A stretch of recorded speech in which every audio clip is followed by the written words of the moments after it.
On tonight's episode, we're going through some toolpath testing. I'm developing a post processor for a CAM software called Esprit. I'm not sure if anybody's familiar with Esprit, but I've been using Esprit since 2005, 2004, 2005. So I've gotten into post development. I'm pretty good with the software. And I happen to have it through my job. So I'm going to be using that to program the majority of my parts. Got to work out a kink with the arcs being backwards, my G2s, G3s, clockwise, counterclockwise being backwards because of the quadrant that I'm working on in my simulated machine environment. It's a whole thing. But aside from that, everything seems to be coming out pretty good. The toolpath does look, relative. I mean, it's just straight lines at this point, but it looks pretty good. Like I said, the G2s, G3s are backwards, so the arcs were coming out a little squirrely. But aside from that, it's looking nice. Getting into the machine, I got ER11 collet extensions. So they are substantially shorter than the ER16. Put the one side by side, you can see. Substantially shorter, which is helpful in this tiny machine. Still has a relatively large capacity, enough capacity that I can, drill some holes and then bore them out with the 6mm boring bar, which is what I'm going to be setting up to actually run in the machine. I'm going to set up to do my boring bushings. That's what this program is for. So I'm going to set up to machine out the boring bushing blanks. Say that 3 times fast. And I'm just going to run through it with the drill chuck on the tailstock. I think I might try to set it up with the ER11s, but I do have an issue with clearance still with the turning tools.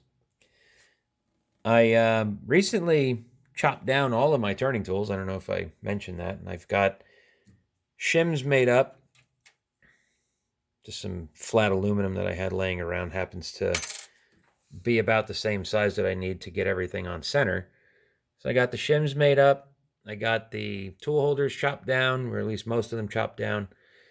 So we're rocking and rolling there. I still need to build out these tools. I have to build blocks to step these out because this in relation to the cutoff tool is actually not bad, but this in relation to this, it still gets in the way.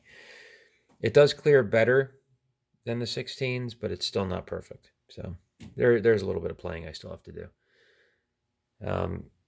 In the upcoming videos, I'm going to be setting up to actually run this part. So keep an eye out for that, because we're actually going to walk step by step through setting up the tools, touching them off, putting in the offset values, getting everything ready to actually do something. I am in the market for a good camera. I'm using my phone right now. My live shot camera is an old, I think, Kodak 5 megapixel something or other. And as you can tell by the Arduino videos, it looks like I'm shooting on a potato. So if anybody knows a good camera that's not a gazillion dollars and takes an SD card, for external recording without having to have it hooked up to a laptop, please let me know. Because I am definitely ready to set up a tripod in here and do some actual machining videos. So if anybody knows a good camera, just let me know. Another thing that I did find, I was talking about the chuck keys the last time, about how I got to kind of baby these because I'm a little worried about them. I have broken one of these so far, but I did find,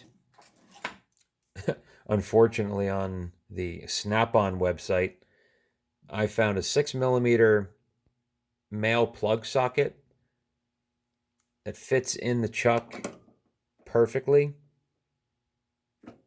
and it fits on a 3/8 drive ratchet for the low price of $25 plus $15 to ship it. So I ordered 2 of these. to kind of offset the shipping a little bit, but also to give me, to give me a chance, because if one breaks, I have a lifetime warranty on them. So I got a second one so that if I have to send one in for a replacement, I have one, as a spare. So yeah, that's just what's been going on the last couple of days. And like I said, I'm going to be planning on doing the longer format stuff, but I would like to have some long format where I'm setting up jobs on this to kind of show you how to set up tooling and stuff in Linux CNC, because that's very helpful for everybody. So stay tuned for that. Again, if you know of a good camera, I'm all ears. Anybody wants the link for the snap-on socket? If you have one of these machines and you need a means of tightening the chuck, let me know. I'll put the link in the description. And yeah, stay tuned. It's gonna be exciting. Thanks for watching.